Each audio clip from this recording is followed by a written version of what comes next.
Good morning, students.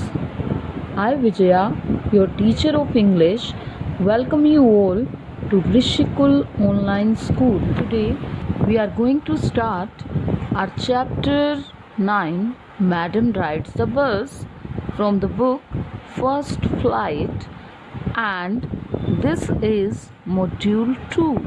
So, come on, let's read and know what happens next in the story Madam Rides the Bus.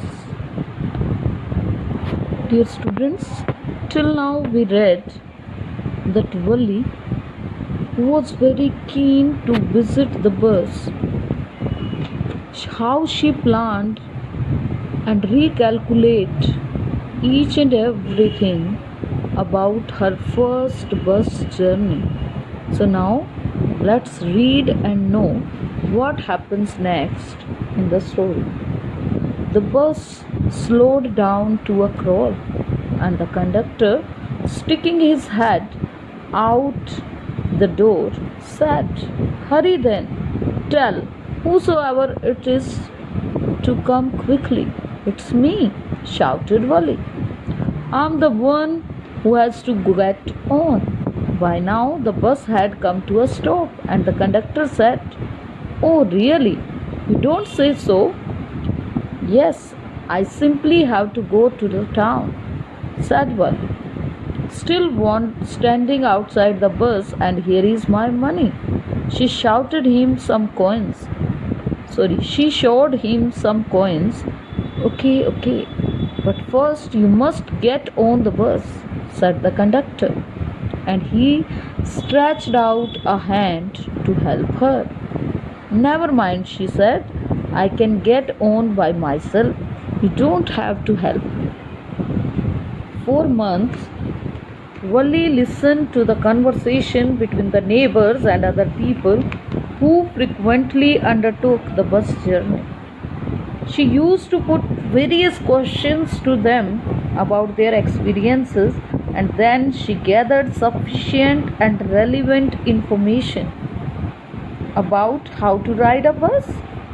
And now she learned about the approximate distance between the town and her village. And she also came to know that if she took the 1 o'clock bus and returned without alighting, she could be back home about 2:45. So she made her detailed calculations and plans to fulfill her desire to ride on a bus. And one fine spring day, Wally sneaked out of the house without her mother's knowledge and boarded the bus. The conductor volunteered to help her get into the bus, but a confident Wally declined the offer. The conductor was a jolly sort, fond of joking. "Oh, please don't be angry with me, my fine madam," he said. "Here, have a seat right up there in front.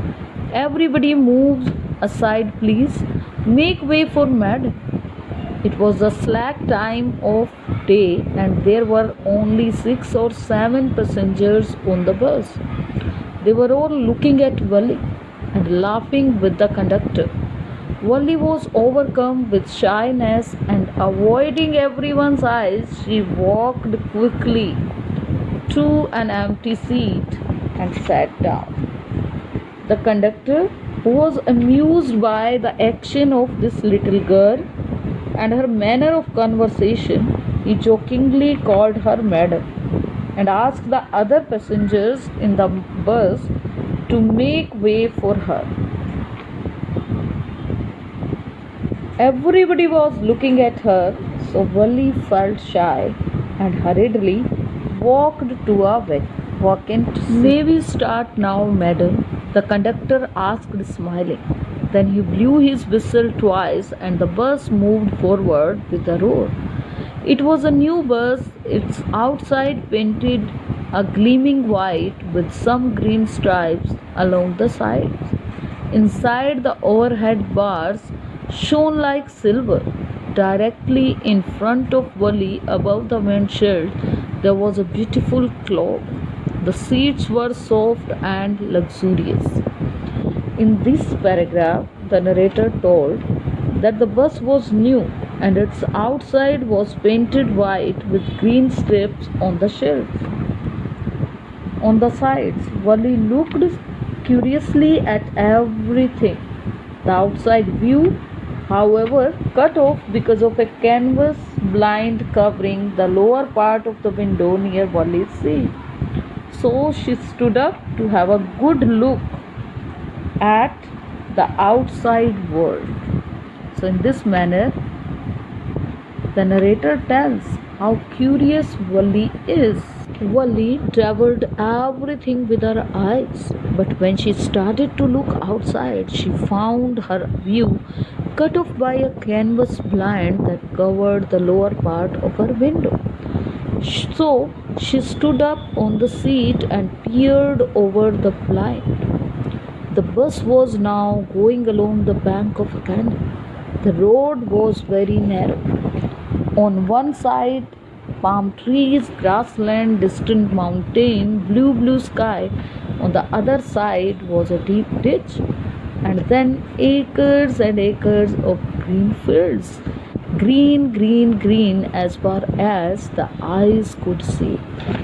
Now, here in this paragraph, the narrator is telling us how she was engrossed in everything and busy in watching the outside view. Although she was only 8 years old, but still she is having great desire to know what is happening around, and even she did not like to be addressed like a child or as 8-year-old girl.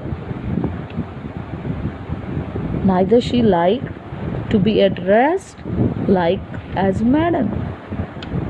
So she is quite different from other children. So what happened next in the story we will read in module 3. Till then, thank you. Bye bye.